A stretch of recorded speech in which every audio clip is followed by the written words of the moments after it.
नमस्कार, स्वागत है आपका आर्ट्स एकेडमी यूट्यूब चैनल पर। जैसा कि आप देख रहे हैं कि हमने पहले भी बताया था कि हमारी क्लासें बहुत जल्दी स्टार्ट होगी, तो हमने आज से स्टार्ट कर दी है। तो अब आपको रेगुलर बेसिस पर सोशल साइंस की क्लासें मिलती रहेंगी। तो स्टार्ट करते हैं हमारे हिस्ट्री से, और हिस्ट्री में हमारा पहला चैप्टर है राइज ऑफ नेशनलिज्म। तो राइज ऑफ नेशनलिज्म में हम शुरुआत करें कि नेशनलिज्म आखिर होता क्या है। ठीक है, तो जैसे कि हमने ये हेडिंग लिखी हुई है कि नेशनलिज्म, तो देखते हैं क्या लिखा हुआ हमने कि nationalism can broadly be described as the desire by a group of people who share the same race, culture, language etcetera to form an independent country. मतलब क्या हुआ इसका कि राष्ट्रवाद या नेशनलिज्म एक फीलिंग, एक इमोशंस है। राष्ट्रवाद क्या है? फीलिंग्स है, इमोशंस है। किनके है? कि उन लोगों के है जो लोग एक जैसी, जो लोग जो है एक जैसी रेस से बिलोंग करते हैं, एक जैसे कल्चर को फॉलो करते हैं और एक जैसी भाषा बोलते हैं। उन सब लोगों की कुछ उम्मीदें हैं, एस्पिरेशंस है, कुछ भावनाएं हैं कि क्या कि वो अपने लिए एक आजाद देश की कल्पना करें और उनका एक इंडिपेंडेंट कंट्री हो, किसी के गुलाम नहीं रहे, किसी के सबऑर्डिनेट नहीं रहे। किसी जैसा हमने देखा कि किस प्रकार से इंडिया में नेशनलिज्म हुआ, किसके लिए हुआ कि इंडिया को एक फ्री इंडिपेंडेंट कंट्री बनाई जाए। वैसा ही यूरोप में भी हुआ। फर्क ये है कि वहां पहले हुआ, हमारे यहाँ बाद में हुआ। आते हैं हमारे दूसरे पॉइंट की तरफ में। Nationalism can be like a magnet. ये एक मैग्नेट के जैसा है। ये क्या है? मैग्नेट के जैसा है। Bring people together to create a nation state. बोला कि राष्ट्रवाद जो है वो एक मैग्नेटिक फील्ड की तरह काम करता है, जो सभी चीजों को अपनी ओर खींचता है, आकर्षित करता है, अपने साथ लेकर के आता है। और उस साथ लाने का पर्पस क्या है कि आप एक नेशन स्टेट का निर्माण कर सके। और नेशन स्टेट का निर्माण क्यों करना है? क्योंकि इसका अपना एक सिग्निफिकेंस है, जो कि हमारे नेक्स्ट पॉइंट में हम डिस्कस करने वाले हैं। तो उस पर पहुंचने से पहले हम देख लेते हैं कि आखिर नेशन स्टेट होता क्या है। देखो, नेशन एक अलग होता है, स्टेट अलग होता है, और नेशन स्टेट ये भी एक अलग है। तीन अलग कॉन्सेप्ट है पूरे के पूरे।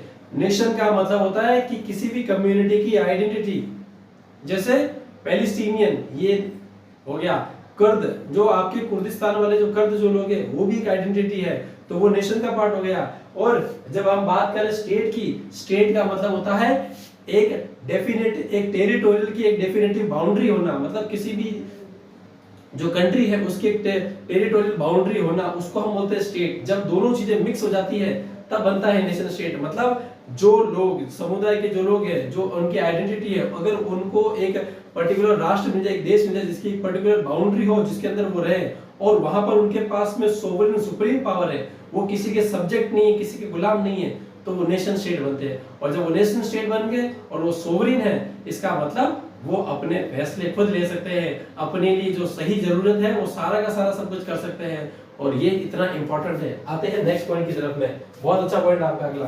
नेशन स्टेट इज रिगार्डेड कैसा कि paramount, it is regarded as a paramount for the realisation of what, socio economic and cultural aspirations of the people. बोला कि नेशन स्टेट क्या है?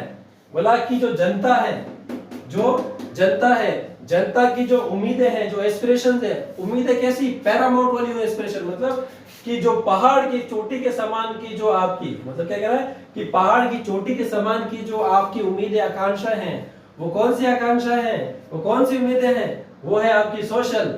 यहाँ पे सोशल लिखा हुआ है, सोशल लिखा जाता है क्योंकि सोशल को सोशल, जब आप ऐसा लिखते हो तो सोशल इकोनॉमिक और पॉलिटिकल लिखा, कल्चर लिखा जाता है। तो बोला कि वो सोशियो, मतलब सोशल एस्पिरेशन कौन सी है कि हम एक अच्छे समाज में रहें, जहां पर सभी व्यवस्था एकदम सही तरीके से चले, जहां पर किसी प्रकार का क्लास डिवीजन नहीं हो, जनता को एक जैसे अधिकार मिले, कोई प्रिविलेज क्लास नहीं, कोई अनप्रिविलेज क्लास नहीं, सभी एक समान रहे।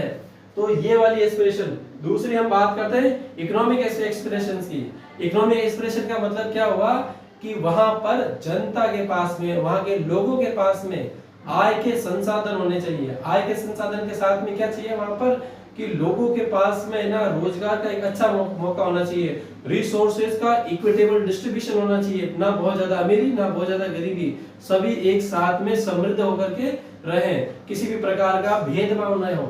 तो ये दूसरा हो गया। अब तीसरे की तरफ में हम बढ़ते हैं, कल्चरल वाला। कल्चरल वाला मुझे लगता नहीं कि ज्यादा बताने की जरूरत है, लेकिन बता देता हूँ क्योंकि हमें पता है कि इस चीज ये हमारे लिए बहुत ज्यादा फेमिलियर सब्जेक्ट है। जैसे कल्चर का मतलब क्या, आपकी संस्कृति जो आपके लोग फॉलो करते हैं।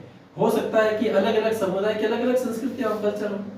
जैसे कि आप ये देखोगे कि दक्षिण भारत में एक त्योहार मनाया जाता है जल्लीकट्टू, जिसमें हम ये देखते हैं कि एनिमल्स का रेस किया जाता है।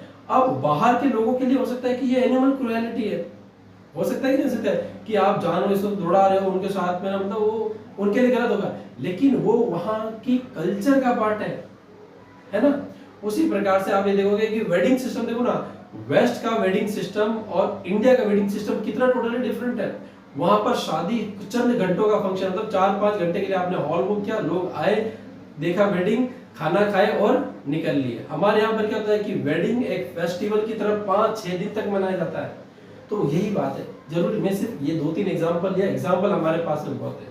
एग्जांपल अगर मैं देने जाऊँ ना तो हो सकता है कि शायद है ना ये वीडियो जो है 10 मिनट तो क्या 10 घंटे तक चल जाए, लेकिन हमने आपको 2 एग्जांपल इसलिए देने का मकसद क्या है कि ये जो कल्चरल ट्रेड्स है, जो कल्चरल सिस्टम जो है वो सभी के अपने अपने है। तो मतलब आप ये नहीं कह सकते कि उनका कल्चरल सिस्टम गलत है या उनका कल्चरल सिस्टम इंफीरियर है, नहीं, सभी एक समान है, आपको रिस्पेक्ट करना पड़ेगा। तो बोला कि इनकी जो कल्चरल, इनकी जो ये जो एस्पिरेशन है ना, उनको रिस्पेक्ट मिलना चाहिए, वो सारी चीजें पूरी होनी चाहिए। और वो पूरी कब होगी, उस पूरी करने का जरिया क्या है, वो नेशन स्टेट है। और वो नेशन स्टेट तक पहुंचने का जरिया क्या है, वो नेशनलिज्म है। आया समझ? अब बढ़ते हैं हम आगे की तरफ में। क्या है हमारा, nationalism was one of the legacies of the French revolution. France का रेवोल्यूशन मैं पढ़ता हूं तो मुझे बहुत मजा आता है, क्योंकि ये मतलब जब हम कहते हैं ना कि मिडिवल फेज जो मतलब मिडिवल पीरियड जो था ना वर्ल्ड हिस्ट्री में, जो अपने अपने पीक पर था, जहां पर एब्सोल्यूट मोनार्की का सिस्टम था, जहां पर ऑटोक्रेसी अपने पीक पर थी, ऐसी जगह पर जहां पर चारों तरफ में अंधकार था, उस समय पर एक उम्मीद की किरण जगी थी, वो थी फ्रांस में क्रांति। फ्रांस की क्रांति से हमें क्या मिला, फ्रांस की क्रांति से हमें मिला लिबर्टी, हमें मिला इक्वालिटी, फ्रेटर्निटी, और यहीं से निकल कर क्या आएगा आपके पास में नेशनलिज्म, डेमोक्रेसी। कितने बड़े बड़े कॉन्सेप्ट दुनिया भर में आज फॉलो किए जा रहे हैं। इन सब का कहते हैं ना कि सोर्स जो है, जनक जो है, वो फ्रांस है। फ्रांस के लिए कहा जाता है क्या कि France is the political laboratory of the world. बोला कि दुनिया के लिए वो क्या है, राजनीति की दुनिया की पॉलिटिक्स के क्या है कि वो एक लेबोरेटरी की तरह करता है, मतलब जो वहां पर जो चीज आएगी, एक्सपेरिमेंट होगा, उस सब चीज का, ठीक है ना। और अगर आप ये भी देखो ना कि आज मैं बताता हूँ आपको कितना दुनिया में सबसे ज्यादा प्रेस फ्रीडम कहीं पर है तो वो फ्रांस की। आप मतलब इस निंदा तक कर सकते हो, मतलब आप भगवान को क्रिटिसाइज तक कर सकते हो, इतनी प्रेस फ्रीडम है वहां पर, दुनिया में कहीं नहीं। और एक और एग्जांपल बताता हूँ, महीना 1.5 महीने पुरानी बात है कि फ्रांस दुनिया का पहली ऐसी कंट्री है जिसने अबॉर्शन को कॉन्स्टिट्यूशनल राइट दे दिया, दुनिया में कहीं नहीं है। इसीलिए फ्रांस मुझे बहुत अच्छा लगता है, मतलब फ्रांस की हिस्ट्री आप पढ़ो, फ्रांस के लोगों को पढ़ो, ये आपको कुछ ना कुछ देंगे हमेशा, आप यहाँ से कुछ लेकर के जाओगे। अब आते हैं अगली तरफ में, unification of Germany and Italy. अगर फ्रांस में रेवोल्यूशन नहीं होता, अगर फ्रांस में रेवोल्यूशन नहीं होता तो नेपोलियन हमें नहीं मिलता, और नेपोलियन हमें नहीं मिलता तो हमें जर्मनी और इटली का यूनिफिकेशन होते हुए नहीं मिलता। मल्टी नेशनल डायनेस्टिक एम्पायर चल रहे थे वहां पर, 300 प्रिंसिपैलिटीज में बटा हुआ था जर्मनी का। अगर वो क्रांति नहीं होती तो आज का जर्मनी और पहले के जर्मनी में जमीन आसमान का फर्क है, आपको पता ही नहीं जर्मनी का है, ठीक है। तो ये एक तरीके से नेशनलिज्म के प्रोडक्ट हैं, बाई प्रोडक्ट है, अगर वो नहीं होता तो ये नहीं होते हमारे पास आज के। अब हम आते हैं नेक्स्ट अपने लास्ट पॉइंट की तरफ में हमारी इंट्रोडक्शन की क्लास का, ठीक है। Aggressive nationalism, aggressive nationalism resulted into Wars and battles and finally culminated into the world war.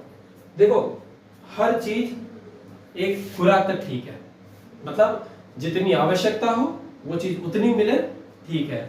अगर आप उस आवश्यकता से परे चले जाओगे ना तो उसके विपरीत परिणाम निकल करके आएंगे। क्या हुआ कि नेशनलिज्म को आप पॉजिटिवली चार्ज करोगे ना तो आपको अच्छी चीजें मिलेगी, लेकिन अगर आपके अंदर का अगर वो ग्रिड जाग गया, अगर आपके अंदर का जो लालच जाग गया ना, वो लालच फिर क्या करेगा कि आपको गलत रास्ते पर लेके चला जाएगा।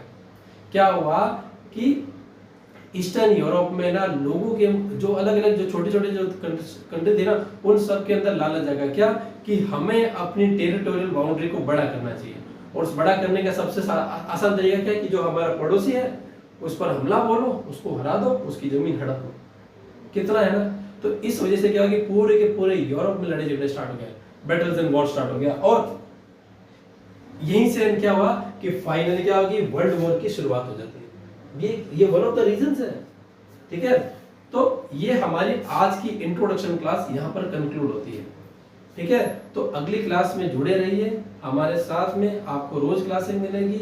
हो सकता है कि पर डे की मल्टीपल क्लासें भी आपको मिल सकती है, कि जरूरी नहीं कि आपको एक दिन की एक ही मिले, हो सकता है कि 2 भी मिल जाए, 3 भी मिल जाए। हाँ, हम इस बात की कोशिश रखेंगे कि वीडियो जितना ज्यादा छोटा हो सके उसको छोटा रखा जाए, ताकि पढ़ने में आसानी हो। ठीक है, नोट्स की रही बात, तो नोट्स हम आगे वाली क्लासेस में आपको अवेलेबल करवा दी जाएंगी। और हाँ, अगर आपको वीडियो पसंद आया है तो लाइक जरूर कीजिए। अगर आपको कोई किसी तरह का सजेशन देना है, कोई सवाल पूछना है, तो आप कमेंट सेक्शन में जरूर लिखिए। हम कंस्ट्रक्टिव क्रिटिसिज्म के लिए हमेशा से खुले हैं, कि क्योंकि कहता है कि निंदक नियरे राखी है आंगन टूटी छवाए, बिन पानी साबुन बिना निर्मल करे सुखाए। तो इसीलिए हम चाहते हैं कि आपके सुझाव हमें मिले, क्योंकि हम आपके लिए काम कर रहे हैं, तो आपके सुझाव हमारे लिए सर्वोपरि है। तो ठीक है, तो हमारे इंस्टाग्राम के पेज को जरूर फॉलो कीजिए, अपने दोस्तों में बताइए, इस चैनल को फैलाइए, ताकि आपके साथ में बाकी सब लोगों को फायदा हो। जैसे कि आप देखोगे हमने डिस्क्रिप्शन में भी लिखा हुआ है अपने चैनल के क्या, कि हमारा एम जो है, हम अफोर्डेबल एजुकेशन फॉर ऑल करना चाहते हैं, ताकि सभी का फायदा हो, सभी का विकास हो। मिलते हैं आपको अगली क्लास में। जय हिंद, जय भारत।